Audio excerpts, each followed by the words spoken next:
Some of these reporters are almost starting to get it.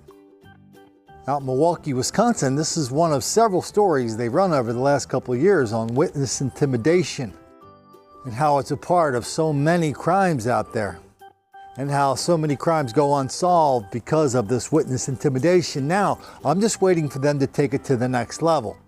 The next time the cop comes out in Milwaukee and tells us how safe and how great they are and how the numbers are going down, down, down, while everybody in town is starting to wonder if they're going up, up, up.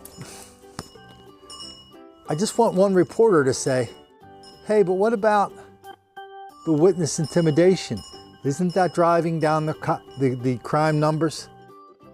Then after that, I want them to ask the biggest, most important question of all. Isn't witness intimidation a black thing? No case. It's a popular mantra for criminals who aim to silence the witnesses against them. Fox 6 investigator Brian Polson shows you the simple technique prosecutors are using to catch witness intimidation in Milwaukee. Brian. Brad and Stephanie, if you've been the witness to a crime, be prepared. The suspected criminal just might try to reach out and touch you from behind bars. It's no secret investigators are listening to jailhouse phone calls. But as you're about to hear for yourself, the bad guys keep on trying. In Milwaukee's most violent neighborhoods, we're taught from being kids not to tell on people. It's not just what you do that could be dangerous, but what you see.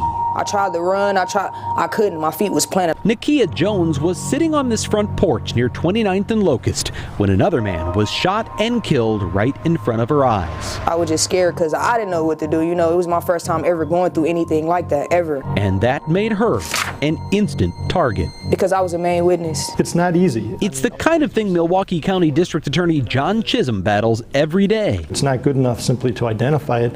You have to disrupt it. You have to stop it from happening, and then you have to prosecute it. Last year alone, his office charged more than 90 defendants with intimidating witnesses and victims. And time again, man, make sure the don't press on charges against me, dog. They used the defendants' own words. You don't gotta testify if you don't want to. Against them. It's just like always say, no face, no case. Point blank, period. Much of what they uncover is more manipulation than intimidation. I often use the word dissuasion. Especially in cases of domestic violence. I said, okay, I ain't mean that. I love you, though. You see my face. You broke my damn nose. I broke your nose? Yes. Carlos Davis punched the mother of his children in the face and pulled out chunks of her hair. I said, I love you, killer. Then just a few hours later, called her from jail. Don't go, baby. Don't go.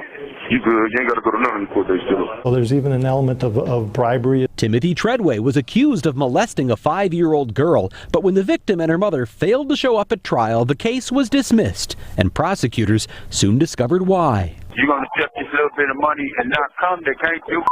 Treadway had offered the woman $400 not to come to court. Just keep a low profile, that's it. Why would a person do that unless they had actually committed the crime? But when it comes to eliminating witnesses, it's hard to top Christopher Anderson. The defendant was an enforcer for a very violent street gang. Known by the nickname Guns, Anderson was a high-ranking member of Brothers of the Struggle, or BOS, and in October of 2016, he shot and killed Jarvis Johnson, whose brother was believed to have been a witness to a gang shootout on I-43. The very next day, the defendant was involved in the shooting and the attempted homicide of a state's witness against a different BOS gang member. Even after he was convicted of murder, Anderson tried to silence 3 more witnesses, passing this hit list to a fellow inmate. He's not tripping and wants them rat ass and then the N-word. Dead. Revenge, it's retaliation. A lot of it is outright cold-blooded murder. It's also nothing new. Without no victim, there is no trial. The Fox 6 investigators first exposed jailhouse intimidation way back in 2002. Our stories helped make it a felony in 2007, and the DA launched an official witness protection program in 2009. When I talk to other major city prosecutors, they deal with the same issues, and they're actually looking at the Milwaukee model to try to adopt some of the practices that we use here. Criminals in Milwaukee today are well aware. This call will be recorded. Their jailhouse phone calls are being screened. They're listening to everything. Still, it hasn't stopped them from trying. Because they don't know any other way of communicating. I'm ready to tell you guys the truth. Courtney Stokes did not witness a homicide. The father of her child confessed to one. He told me like, man, I done did something. I'm like, what you do? He was like, I done shot and killed somebody. Shantrevious Harmon tried to keep her quiet. Hey, just keep your mouth closed. Don't go to court. Don't tell them nothing else, man. I love you. I'm gonna be home in a couple of days, probably, man. While at the same time conspiring to get his sister, his mother, and even his grandmother to give her a scare. Tell her, don't cross me, he wrote. Let her know how dangerous it is to be running her mouth. Innocent people get hurt for stuff like this. Basically, like, I'm the only one going against him and testifying. But the state's star witness against Harmon wasn't Stokes. There's more than you. It was Nakia Jones who saw Harmon pull the trigger. Right is right and wrong is wrong. And told the jury so. You get butterflies in your stomach, all type of thoughts going through your head. You never know what can happen to you, but you know you're doing the right thing. But there's one thing Jones never knew about this case. And right up there, in the upper left-hand corner, there you are. Until now. And he got my daddy name, he got my grandmother name, my uncles, my auntie. State's Exhibit 1. Do what needs to be done, my. It's a note Harmon wrote in jail with instructions for silencing witnesses he flagged as rats, including Jones. Sticks and stones may break my bones, but words shall never hurt me. She helped put a cold-blooded killer in prison. You not a man. I'm a snitch, you're not a man. Because she was not intimidated.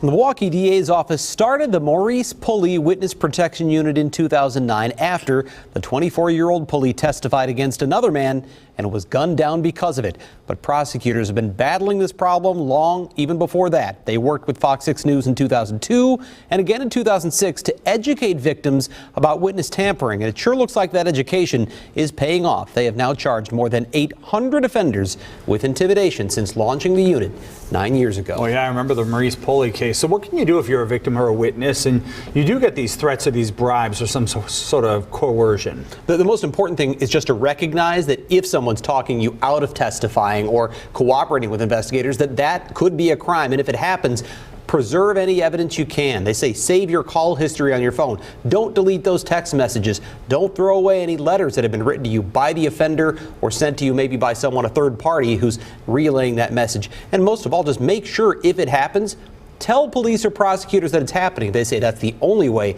they can stop it and, more importantly, keep you safe. Out of New York, I love the headline. The headline writer knows exactly what's going on.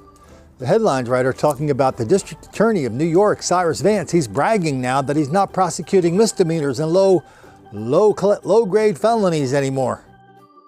They got more important things to do, I suppose, than enforce the law.